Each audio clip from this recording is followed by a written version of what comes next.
Au nom du Père et du Fils et du Saint-Esprit. La grâce de Jésus-Christ, notre Seigneur, l'amour de Dieu le Père et la communion de l'Esprit Saint soient toujours avec vous. Bonjour.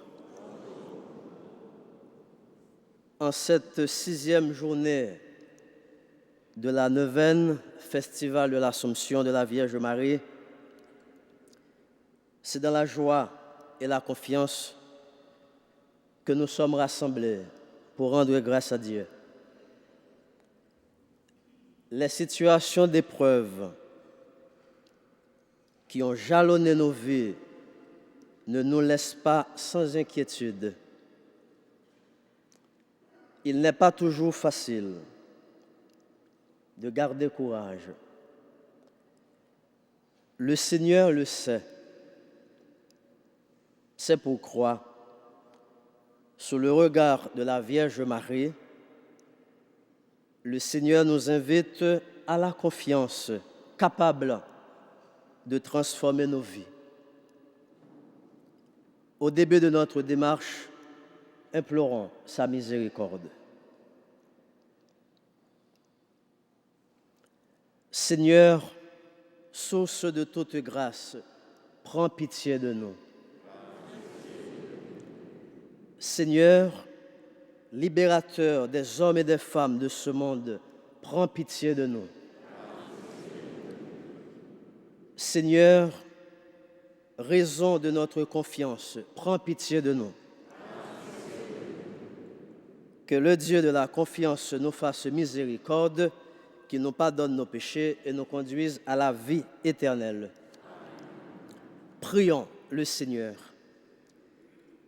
Dieu vivant, tu ne cesses de nous assister dans nos épreuves et nous ouvrir à l'avenir. Lorsque le doute paralyse nos vies et lorsque nous nous laissons gagner par la peur et le découragement, viens fortifier notre confiance. Par Jésus-Christ, ton Fils, notre Seigneur. Vous pouvez vous asseoir. J'invite maintenant les jeunes de Cap Jeunesse à interpréter Luc 18, 35-43, la rencontre d'un pauvre aveugle avec Jésus.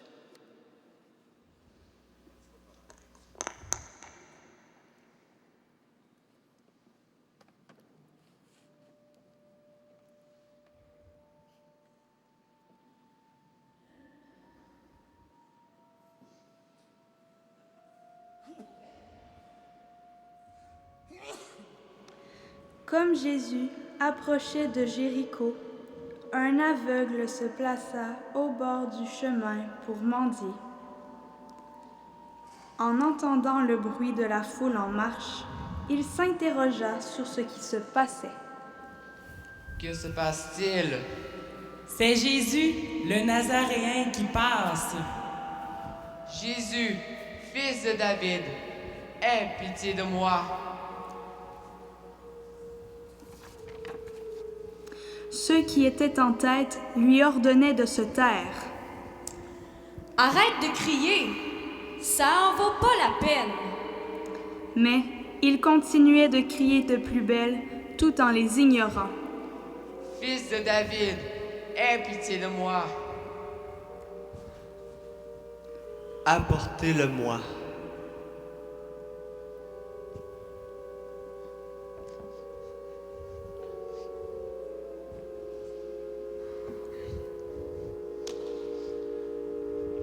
Que voudrais-tu que je fasse pour toi? Seigneur, que je vois. Lève-toi et regarde au loin. Vois, ta foi t'a sauvé.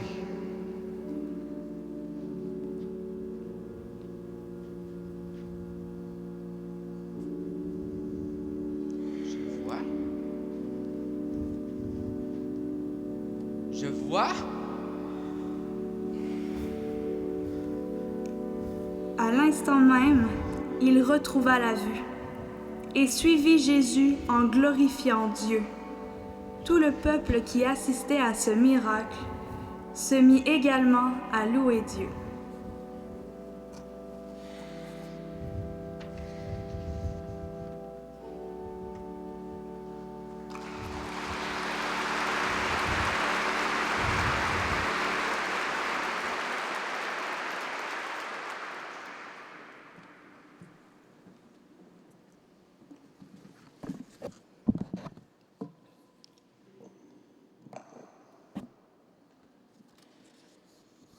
La présentation des jeunes de Cap Jeunesse nous met déjà en confiance, nous met en route vers un avenir meilleur. Nous comprenons dès lors que pour aller quelque part, pour faire une découverte, il faut passer par un chemin. Et le chemin est à trouver. Si le chemin n'existe pas encore, il faut le frayer. Dans ce sens, nous devons nous engager au sein du monde pour avancer ensemble, créant une brèche, ouvrant les barrières. En frayant notre chemin, nous essayons d'avancer, parfois tremblant, parfois troublant, manque de confiance. Soudain, nous observons une pause, une halte en chemin et nous faisons un choix. L'option de suivre celui qui est le chemin, la vérité et la vie.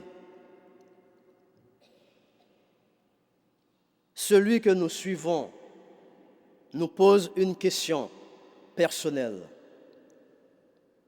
Pour vous, qui suis-je? Marc 8, 27. Pierre a déjà donné la réponse. Tu es le Messie. Mais dans la réponse de Pierre, chacune de nous répond. Tu es celui qui transforme nos vies. Tellement vrai que pour le malade, Jésus est la guérison, et l'exemple dans la Bible, c'est le paralytique de l'Évangile.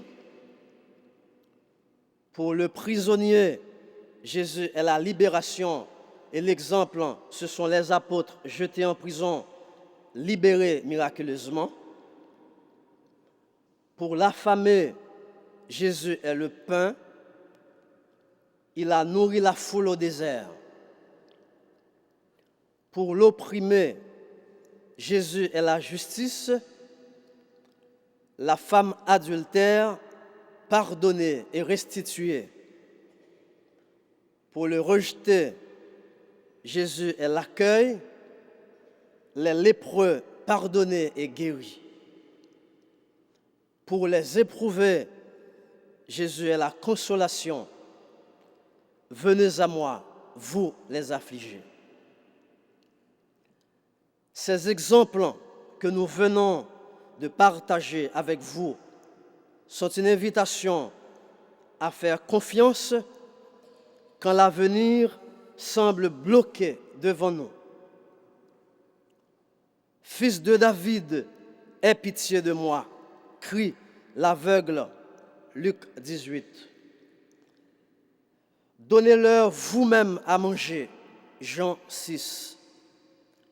Voilà deux gestes authentiques qui nous font passer de la mort à la vie, alors que nous vivons des situations aujourd'hui encore de chômage, d'exclusion, de violence, d'échec de graves revers de santé, le Seigneur nous demande de donner des mains à sa compassion. Le miracle des pains nous enseigne notre dépendance à l'égard de Dieu. Le Christ, sans avoir à sa disposition les aliments nécessaires, nourrit dans le désert 5000 personnes. Jésus souffrait de voir cette foule de gens affamés. Ils se trouvaient loin de leur foyer alors que la nuit approchait. Jésus ne permettrait pas de renvoyer les gens chez eux dans cet état d'insécurité. C'est de la confiance en Dieu et en l'être humain que tant d'hommes et de femmes du monde entier ont lutté contre le sous-développement, contre l'exploitation et la banalisation de l'être humain par l'argent et le pouvoir.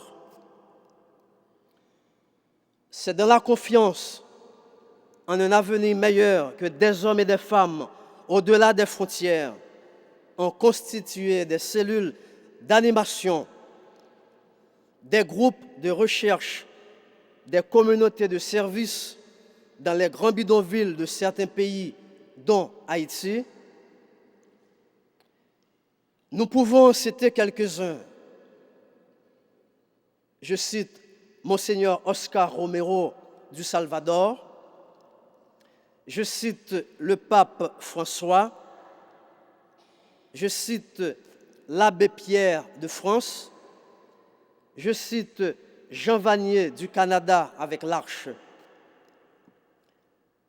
Tourmentés par la disette spirituelle de cette génération de confort et de consommation, ces hommes ont renoncé à toutes leurs habitudes de confort pour servir les exclus, pour servir les exploités, pour servir les plus pauvres.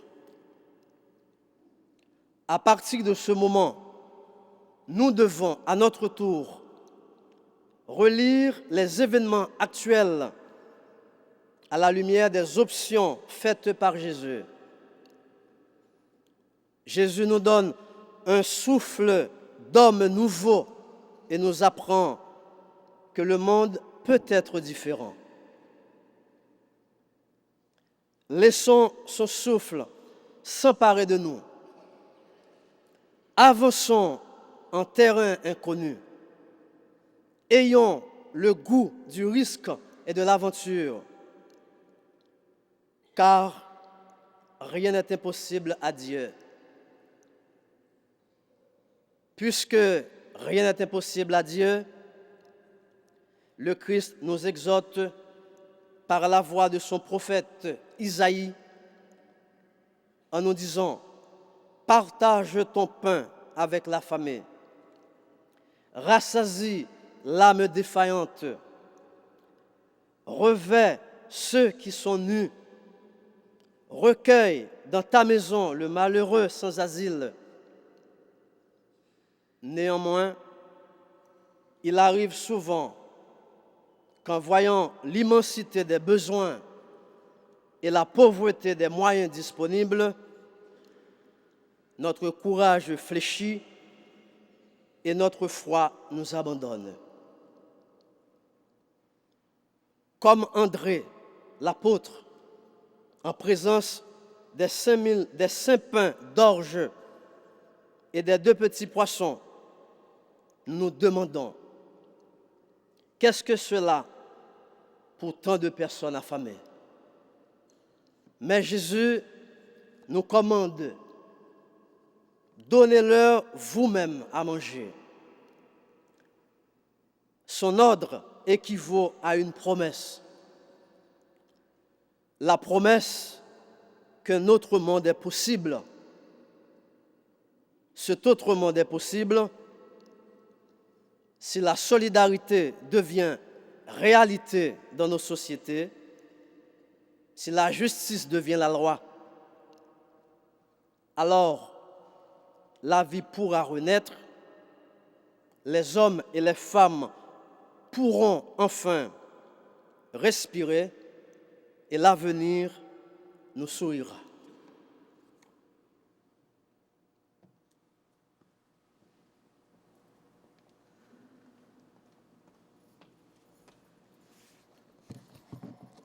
Chantons ensemble Chant de l'avenir.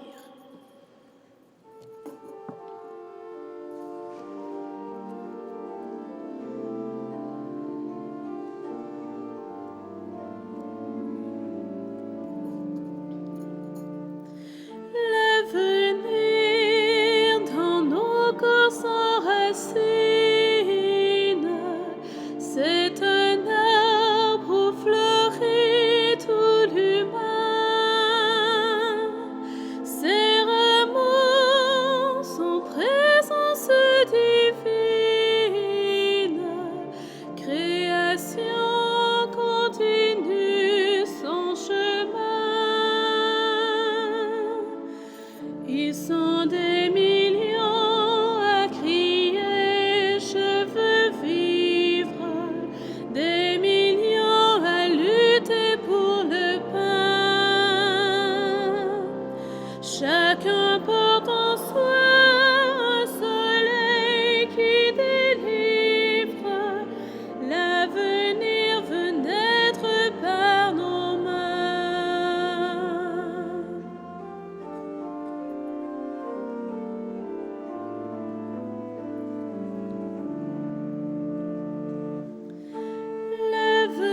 L'avenir est maison porte ouverte, main tendue aux blessés du malheur. Nous croyons à l'amour sans frontières, solitaire est le nom du bonheur. Ils sont des millions à crier je veux vivre, des millions à lutter pour le pain. Chacun porte en soi un soleil qui délivre, l'avenir veut naître par nos mains.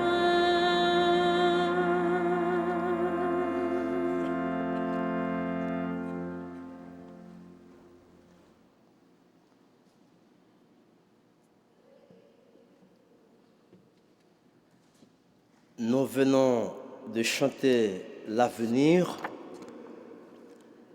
pour illustrer comment la confiance transforme en un avenir meilleur.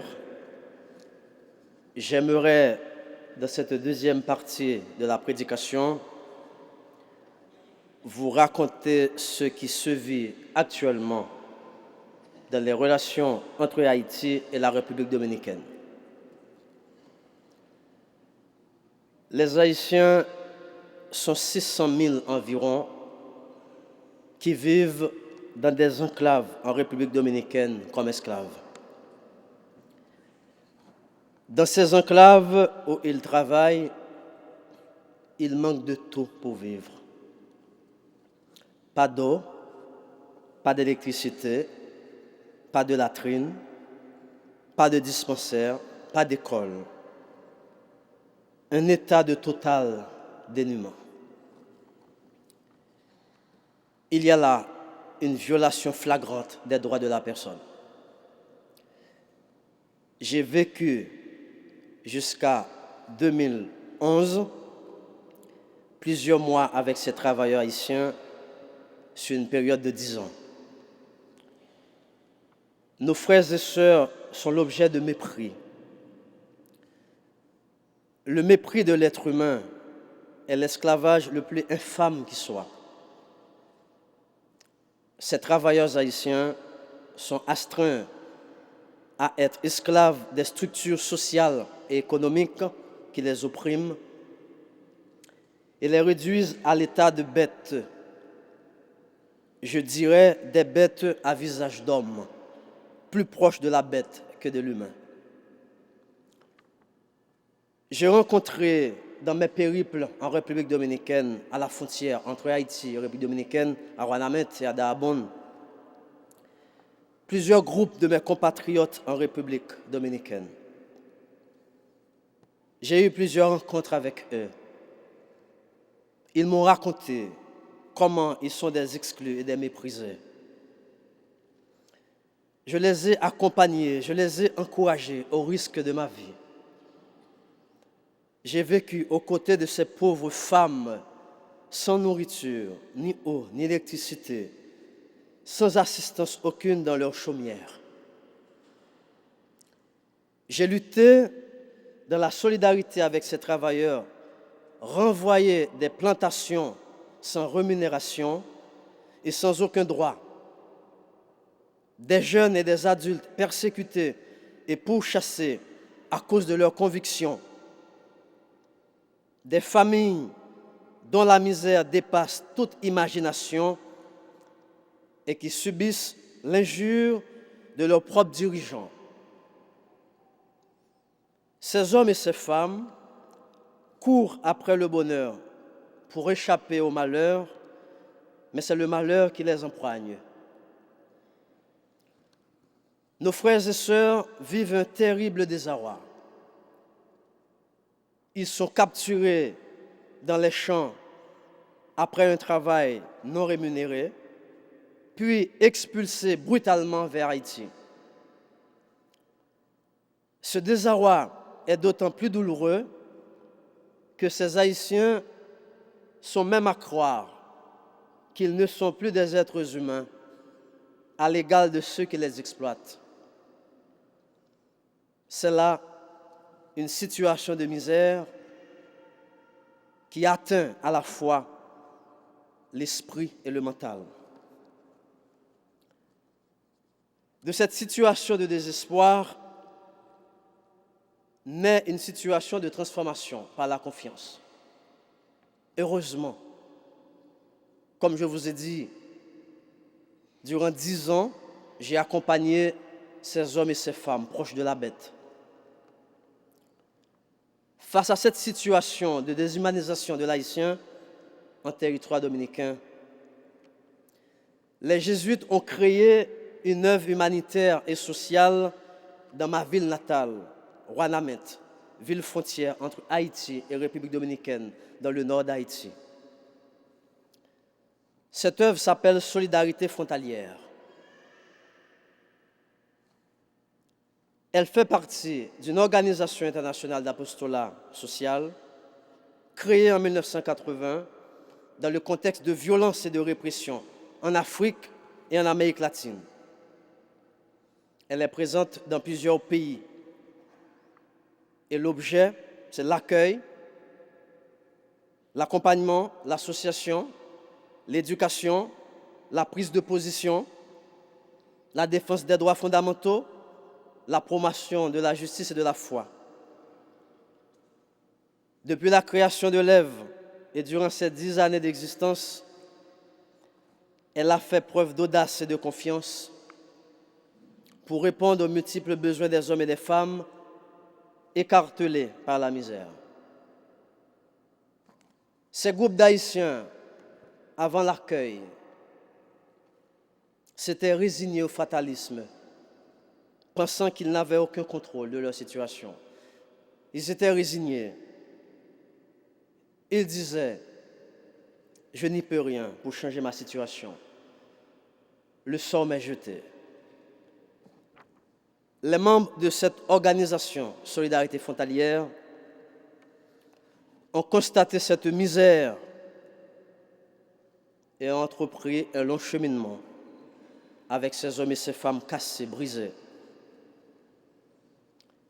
L'association aide ces hommes à ouvrir les yeux, à voir, à construire un demain.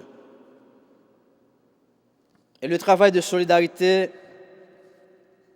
permet à ces hommes d'accéder à une éducation populaire par un travail coopératif d'alphabétisation. Maintenant, ils peuvent agir. Ils ont ce pouvoir. Ils ont ce droit. Nos frères et nos sœurs deviennent alors des sujets agissants de leur devenir en donnant un nouvel avenir à leur futur.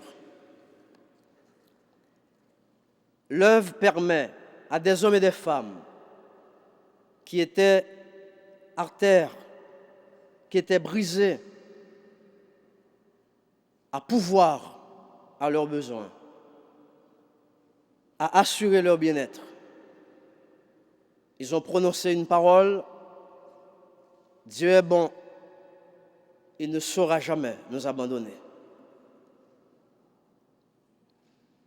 Solidarité continue son travail. Elle assure à ces hommes et à ces femmes la facilité de développer leur talent, d'établir entre citoyens une égalité de fait dans l'égale dignité. Ils sont des humains à part entière. À partir de ce moment, la transformation sociale et politique devient une réalité, l'économie devient une solidarité, l'homme ne doit pas être au service de l'argent, mais l'argent au service des hommes et des femmes. Cette situation, avec ces Haïtiens, que le chemin du bonheur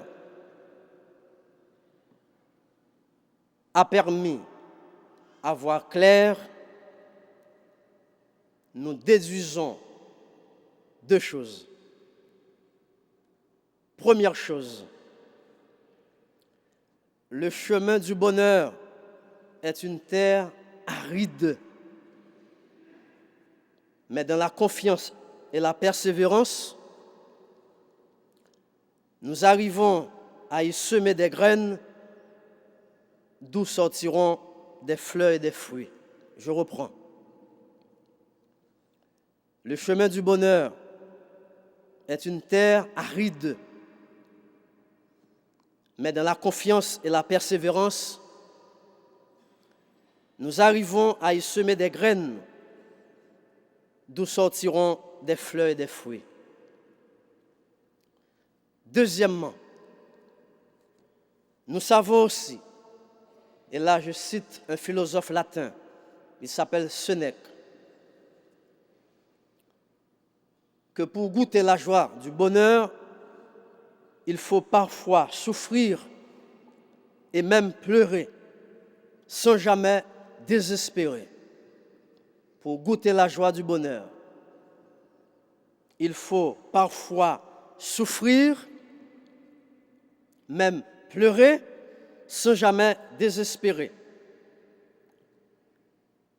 Seul l'arbre qui a connu les assauts du vent est vraiment vigoureux, car c'est dans la lutte que les racines mises à l'épreuve se fortifient. Je reprends. Pour goûter la joie du bonheur, il faut parfois souffrir, pleurer, sans jamais désespérer. Seul l'arbre qui a connu les assauts du vent est vraiment vigoureux, car c'est dans la lutte que les racines mises à l'épreuve se fortifient. C'est l'occasion pour nous de reprendre le oui engagement de la Vierge Marie afin de proclamer avec elle: oui, nous croyons que rien n'est impossible à Dieu, nous faisons confiance. C'est tellement vrai que ces hommes et ces femmes qui étaient exploités ont puisé dans leur foi chrétienne des forces neuves qui les ont aidés à surmonter les difficultés. Existe-t-il au Canada, des hommes exploités, des travailleurs agricoles opprimés, des groupes d'hommes et de femmes en domesticité. Est-ce que cela existe? Si oui, il faut agir aujourd'hui même pour que la dignité soit respectée, la dignité de tout homme et de toute femme. À l'heure où je vous parle, ces hommes cassés, brisés de la République dominicaine, ou bien ces hommes qui étaient cassés, ces femmes qui étaient brisées, violentées de la République dominicaine, rejetées, exploitées, aujourd'hui, ils vivent debout et autonomes. Mes frères et sœurs étaient morts, ils sont vivants. Amen.